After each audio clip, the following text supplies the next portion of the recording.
Dr. Nathan Cross had been hiding from the world for 3 years, 2 months, and 16 days, not that he was counting.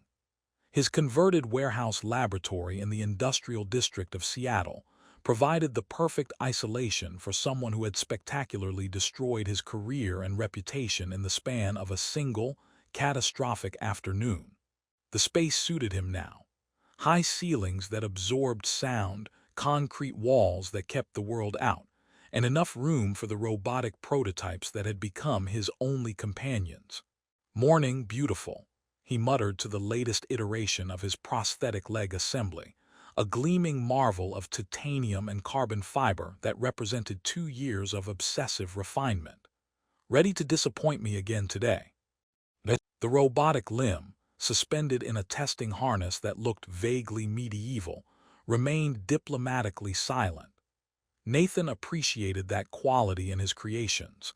They never reminded him of his failures, never questioned his methods, and most importantly, never trusted him enough to get hurt when his innovations inevitably malfunctioned.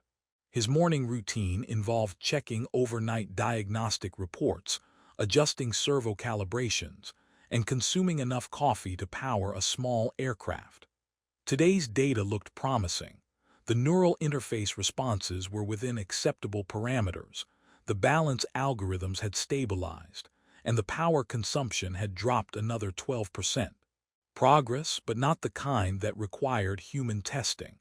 Human testing was off the table permanently. The doorbell's electronic chime cut through his concentration like fingernails on titanium. Nathan stared at the security monitor, confirming what he already knew. No one ever visited his laboratory. The delivery truck idling outside bore the logo of his usual parts supplier, but the driver was already walking away from a package left by his door. Nathan retrieved the box with the paranoid caution of someone who had learned that unexpected deliveries often contained lawsuits, cease and desist orders, or occasionally explosive devices from former colleagues with anger management issues. The shipping label bore his address but someone else's name. "Elena Vasquez, apartment 4B, great," Nathan muttered, recognizing the address as the renovated apartment building next door. "Even my parts supplier is having an existential crisis." He should have simply returned the package to the delivery company, but curiosity proved stronger than antisocial instinct. The box contained specialized gyroscopic stabilizers and neural interface components, exactly the type of advanced prosthetic hardware that his former employer had classified as proprietary technology. Someone in apartment 4B was apparently working on projects similar to his own. Nathan found himself walking next door for the first time since moving to the warehouse district, climbing stairs he had previously observed only from his laboratory windows. Apartment 4B's door bore a small nameplate reading, E. Vasquez Translator Services, and a doorbell that played a cheerful melody completely at odds with the industrial building's stark architecture. The woman who answered the door immediately destroyed every assumption Nathan had constructed during his brief walk over. Elena Vasquez possessed the kind of natural beauty that made engineers forget how to form complete sentences, but more unsettling was the wheelchair she occupied with the casual confidence of someone who had long ago adapted to life's unexpected configurations. "If you're selling something, I should warn you that I'm armed with caffeine and a deadline," she said with a smile that somehow managed to be both welcoming and mildly threatening. "If you're here about the noise complaints, I only practice flamenco dancing on Tuesdays now." Nathan held up the misdelivered package, noting her use of present tense regarding dancing and wondering what story lay behind that particular word choice. "Nathan Cross, your neighbor. This got delivered to my place by mistake." Nathan Cross. Elena's expression shifted to something resembling recognition. "The mysterious hermit in the converted warehouse. I was beginning to think you were a legend invented by the Postal Service." "Just a man trying to avoid human contact and failing spectacularly, apparently." Elena laughed, and the sound carried genuine warmth that made Nathan realize how long it had been since he'd heard spontaneous human laughter. "Well, since you've already failed at hermitude, would you like some coffee? I promise not to ask about whatever you're building over there that makes those interesting mechanical sounds at 3 in the morning." Nathan knew he should politely decline, return to his laboratory, and resume his comfortable exile from human interaction. Instead, he found himself following Alina into an apartment that perfectly reflected her personality: warm, organized, and equipped with modifications that spoke of someone who had learned to adapt rather than surrender. "So," Alina said, maneuvering her wheelchair with fluid efficiency while preparing coffee that smelled significantly better than his own instant variety, "what brings the neighborhood recluse out of his fortress of solitude?" Curiosity about who else might be ordering advanced prosthetic components. Nathan accepted the coffee gratefully, noting how Alina's apartment managed to feel spacious despite obvious accommodations for wheelchair accessibility. Alina's eyebrows rose with interest. "You opened my package," only to figure out who was working on neural interface technology in my neighborhood. Professional paranoia from my former life. Former life. Nathan hesitated, then decided that honesty was probably safer than whatever story Alina might construct to fill the silence. "I used to develop prosthetic systems for Meditech Industries." Past tense, for reasons involving spectacular failure and possible criminal negligence. "Ah, one of those career changes." Alina's tone carried understanding rather than judgment. "I used to be a professional dancer." Past tense, for reasons involving spectacular automotive collision and definite spinal cord injury.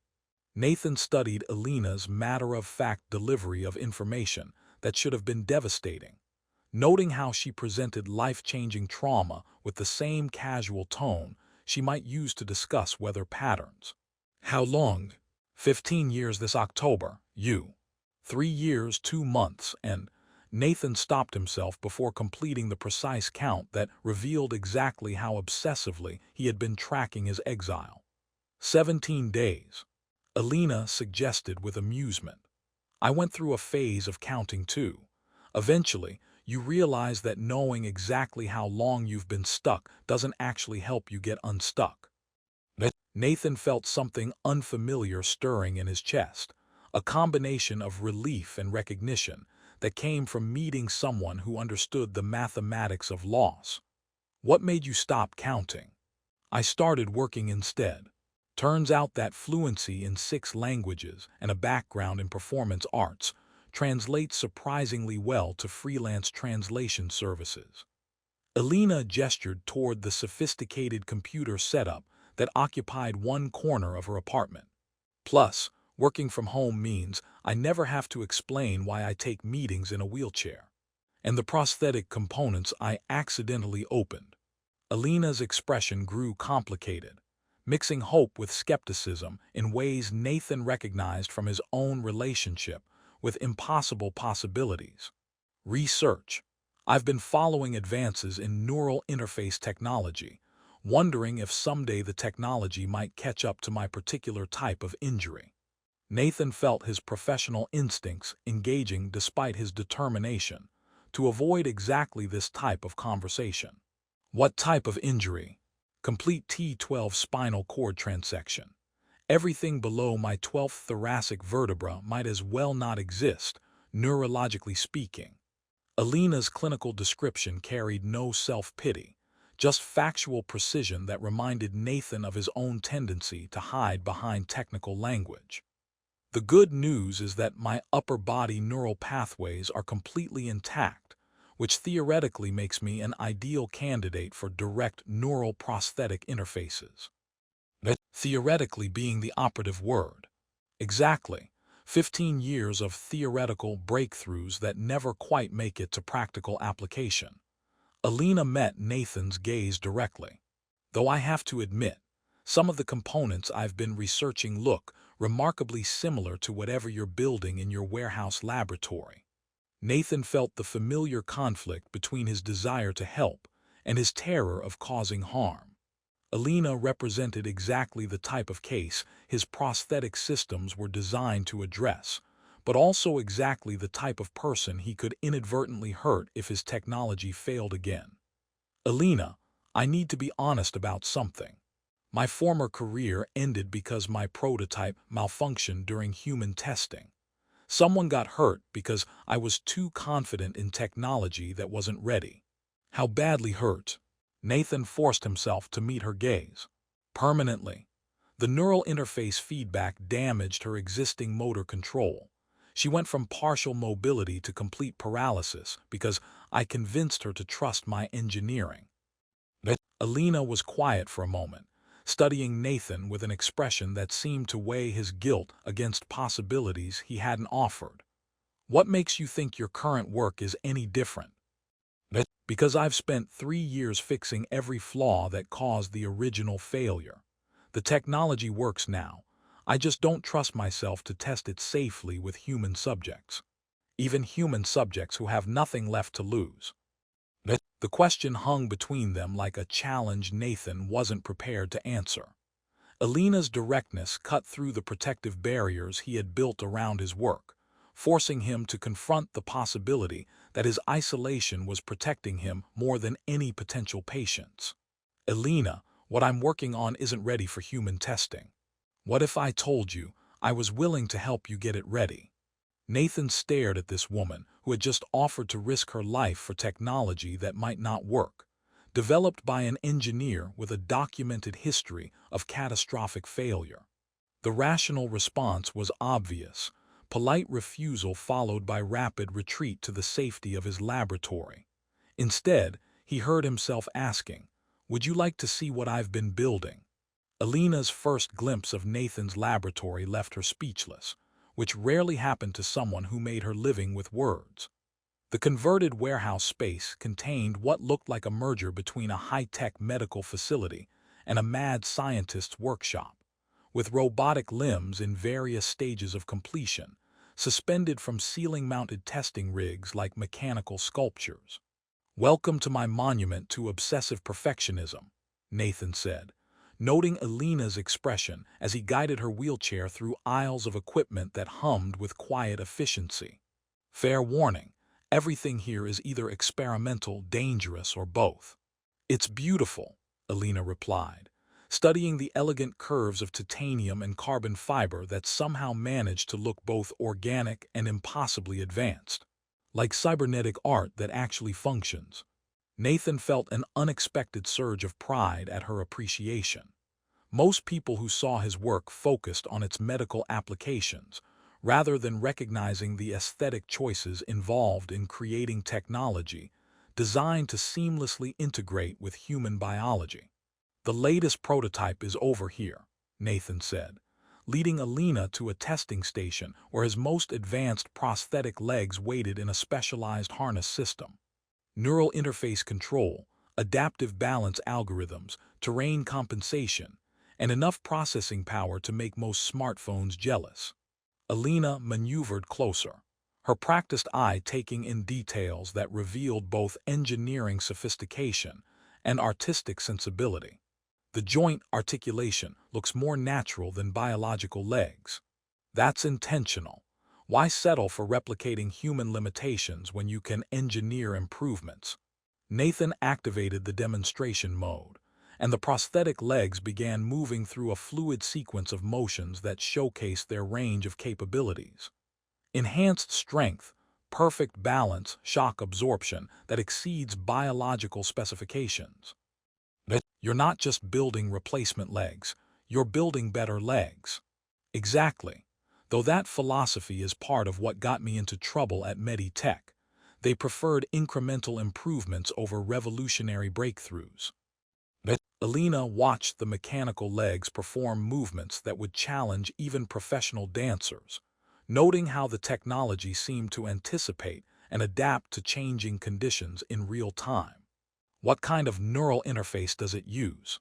Direct connection through the existing spinal cord pathways above the injury site. Your brain sends movement signals the same way it always has. The prosthetics just intercept and interpret those signals before your damaged spinal cord can fail to transmit them. And you've tested this successfully. Nathan's expression grew complicated. On simulation models, yes. The neural response patterns are perfect, the movement algorithms are flawless, and the physical performance exceeds every specification. But I haven't had human testing since the accident that ended your career. Right, which brings us to a critical question, Alina.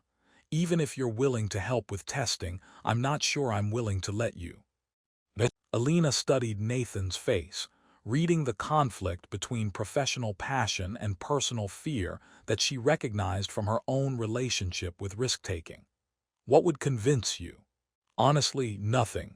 The rational response is to continue perfecting the technology until it's absolutely foolproof, then find someone else to conduct human trials.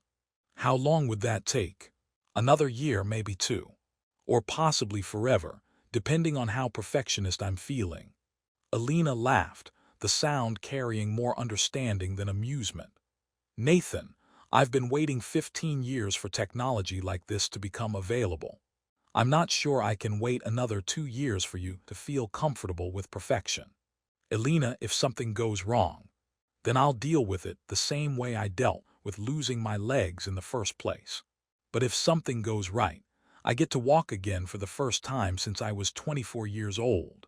Nathan found himself studying Alina with the same analytical attention he applied to engineering problems, trying to calculate risks and benefits while factoring in variables that had nothing to do with technology.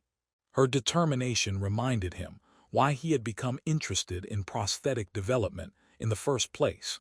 The desire to solve problems that dramatically improved people's lives.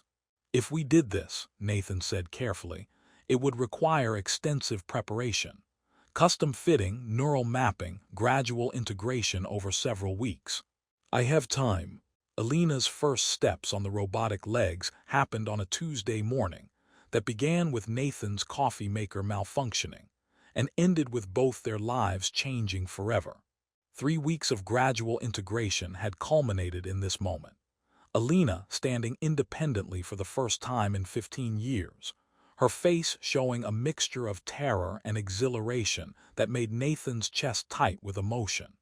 Remember, the balance algorithms will compensate automatically, Nathan said, monitoring the dozen sensors that tracked everything from weight distribution to neural feedback.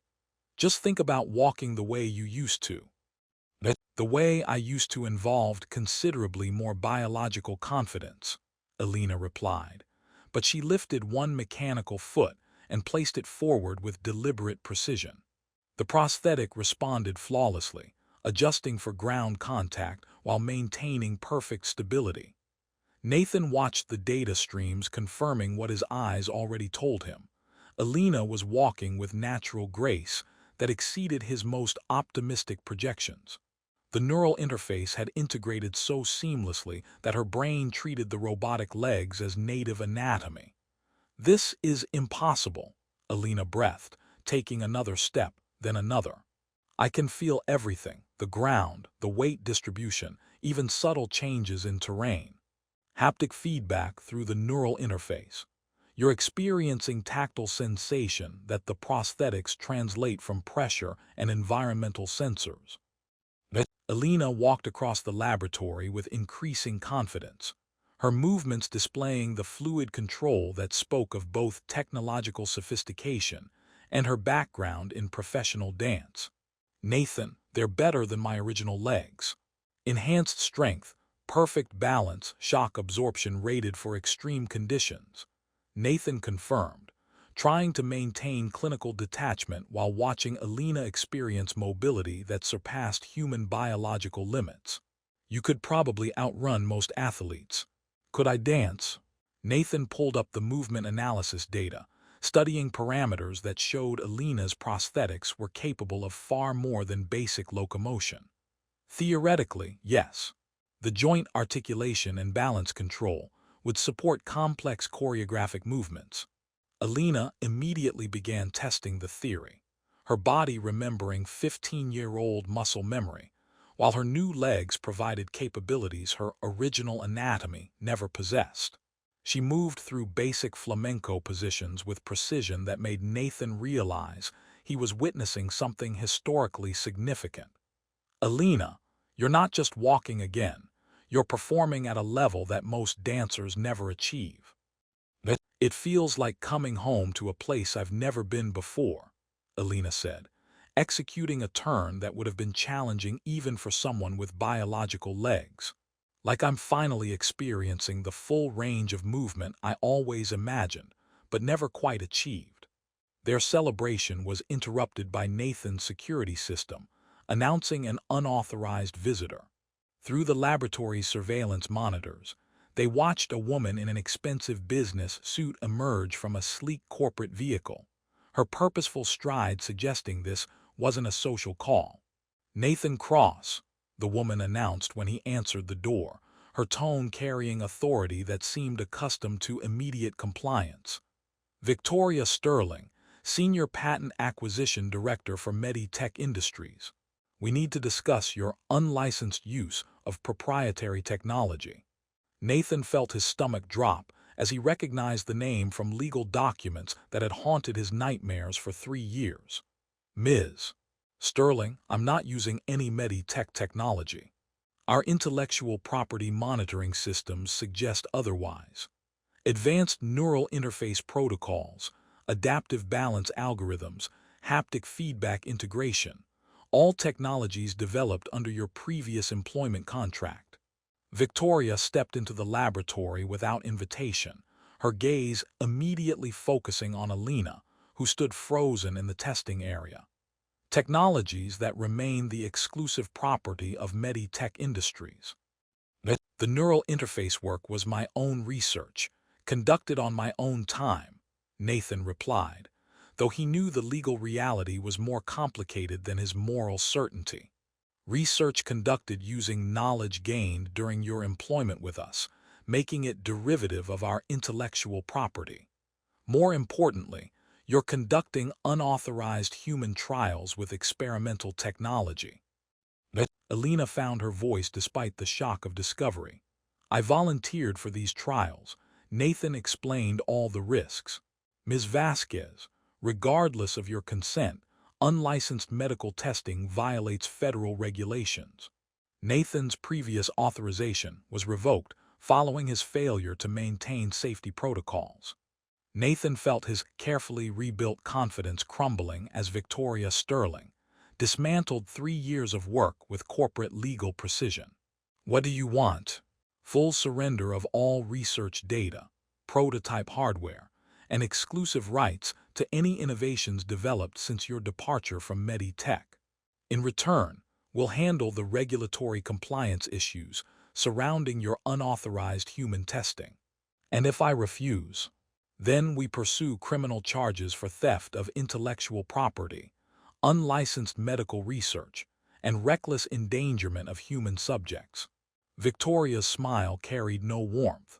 "Ms. Vasquez would lose access to the prosthetic technology, and you would likely face significant jail time." Alina stepped forward, her robotic legs carrying her with confidence that seemed to unsettle Victoria Sterling. "What if I told you that your company's approach to prosthetic development has been deliberately limiting innovation to protect existing profit margins?" I'd say that sounds like speculation from someone with limited understanding of medical device regulation. "What if I told you that I've been researching prosthetic patents for 15 years, and Meditech has been systematically acquiring and suppressing breakthrough technologies to maintain market control?" Nathan watched Alina challenge Victoria Sterling with the same fearless determination she had shown in volunteering for experimental surgery, realizing that his former colleague had underestimated exactly who she was dealing with. "Ms. Vasquez, whatever research you think you've conducted, 6 languages, remember, including legal Portuguese and technical German, which gave me access to patent filings and research papers that most English-speaking investigators miss. Alina's tone carried professional authority that made Victoria Sterling's certainty waver. I know about the suppressed innovations in neural interface technology, the acquired patents that were never developed, and the researchers whose breakthrough work disappeared into Meditech's intellectual property vault. Nathan felt something shifting in the confrontation as Alina revealed depths of preparation he hadn't suspected. Alina, what are you saying? I'm saying that Meditech has been preventing exactly this type of innovation from reaching people who need it, and Nathan's work represents everything they've been trying to suppress. Alina met Victoria Sterling's gaze directly. The question is whether they want to continue that suppression or finally allow breakthrough technology to help people. Victoria Sterling's professional composure showed cracks as she realized Alina had done homework that went far beyond casual research.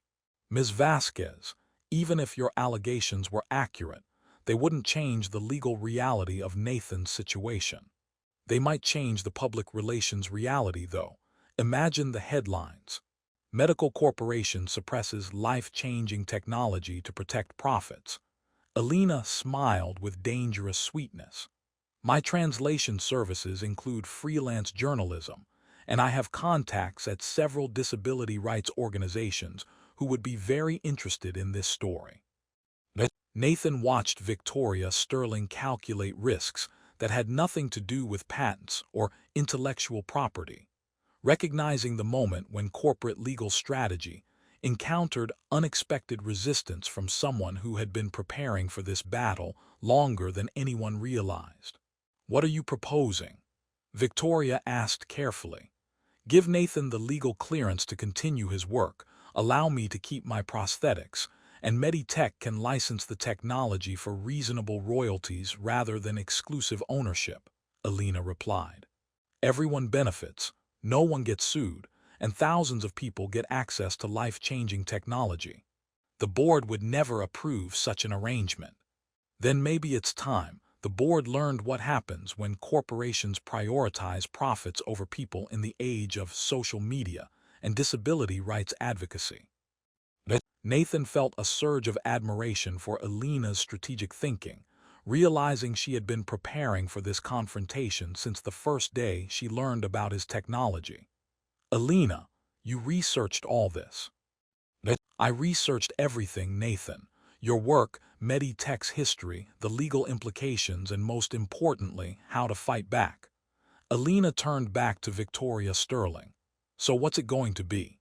Reasonable cooperation or very public corporate warfare? As Victoria Sterling made phone calls to corporate lawyers, who were about to discover that Alina Vasquez was far more formidable than they had anticipated, Nathan realized that walking again had been only the beginning of Alina's transformation. She hadn't just regained her mobility, she had become a force capable of changing an entire industry. Ready for the next adventure? Alina asked, her robotic legs carrying her toward Nathan with mechanical precision and very human determination. With you, always, Nathan replied, understanding that they were about to fight for something much larger than personal happiness. They were fighting for the right to help people transcend limitations that corporations preferred to keep profitable. The legal battle with Meditech Industries escalated faster than Nathan had thought possible, culminating in a federal injunction that gave them 72 hours to surrender all prosthetic technology or face criminal prosecution. Alina, however, had spent those 3 days orchestrating what she cheerfully called the most important translation project of my career, converting Nathan's technical documentation into media presentations that would change public perception of disability rights and corporate medical ethics. Are you sure about this? Nathan asked as they prepared for the press conference that Alina had arranged at Seattle's Center for Disability Innovation. Once we go public, there's no going back to quiet research. Nathan, hiding never solved anything. Trust me, I spent the first 5 years after my accident trying to disappear from the world. Alina adjusted the settings on her robotic legs, preparing for a demonstration that would be broadcast live to medical conferences and disability rights organizations worldwide. Sometimes the only way forward is to refuse to be invisible anymore. The conference room filled with reporters, medical researchers, and disability advocates who had responded to Alina's carefully crafted invitations. Victoria Sterling sat in the back with a team of corporate lawyers, her expression suggesting she was about to witness a disaster she couldn't prevent. Alina opened with personal testimony that transformed abstract medical technology into human story. She described 15 years of adaptation, the gradual acceptance of limitations, and the unexpected hope that Nathan's innovation had restored to her life. "These prosthetics don't just replace what I lost," Alina said, rising from her wheelchair to demonstrate the robotic leg's capabilities. "They exceed what I ever had." Nathan watched Alina move through a choreographed sequence that showcased the technology's range. Basic walking, complex balance challenges, and finally dance movements that left the audience speechless. Her flamenco routine incorporated capabilities that no biological legs could match, turning a medical demonstration into an artistic performance that redefined what prosthetic technology could accomplish. "The question," Alina continued, "is whether innovations like this will be developed openly to help people, or suppressed by corporations more interested in protecting existing profit margins than advancing human capability." Dr. Sarah Chen, a prominent disability rights researcher, asked the question Alina had been hoping for. "Ms. Vasquez, what evidence do you have that medical corporations suppress innovative prosthetic technology?" Alina activated a holographic display showing patent acquisition patterns, research suppression documentation, and testimony from researchers whose breakthrough work had disappeared into corporate intellectual property vaults. Nathan realized she had been preparing this presentation for months, building a case that went far beyond his specific situation. Meditech Industries has acquired over 40 patents for advanced prosthetic technologies in the past decade, Alina announced. None of those patents have been developed into available medical devices. Instead, they've been used to prevent other researchers from developing competing technologies. Victoria Sterling's attempt to interrupt was drowned out by questions from reporters who had discovered a story much larger than they had expected. Alina fielded inquiries with multilingual fluency that demonstrated her translator skills while systematically dismantling Meditech's public relations position. "The legal issue isn't whether Nathan violated patent restrictions," Alina explained to a reporter from Medical Innovation Weekly. "The issue is whether those patent restrictions serve patients or protect corporate profits." Nathan found his own voice as medical researchers began asking technical questions about the prosthetic systems.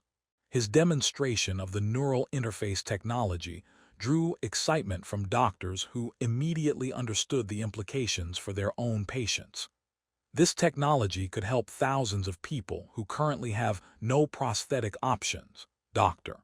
Marcus Thompson from Johns Hopkins observed. "Why isn't it available?" "Because Meditech owns the foundational patents and chooses not to develop them," Nathan replied, feeling his confidence return as he discussed the engineering breakthrough that had consumed 3 years of his life. "They prefer incremental improvements to existing prosthetics over revolutionary advances that might disrupt the established market." The press conference's climax came when Alina challenged Victoria Sterling to explain why Meditech considered helping disabled people to be theft of intellectual property.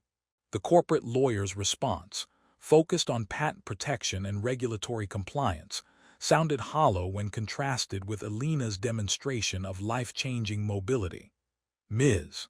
Sterling," Alina said with devastating politeness, "would you like to explain to our audience why Meditech believes that my ability to walk again threatens corporate interests?" Victoria Sterling's non-answer convinced everyone in the room that Alina's accusations were accurate. The story that emerged in subsequent news coverage focused not on patent disputes, but on corporate suppression of medical innovation that could transform millions of lives. Public response exceeded Alina's most optimistic projections. Disability rights organizations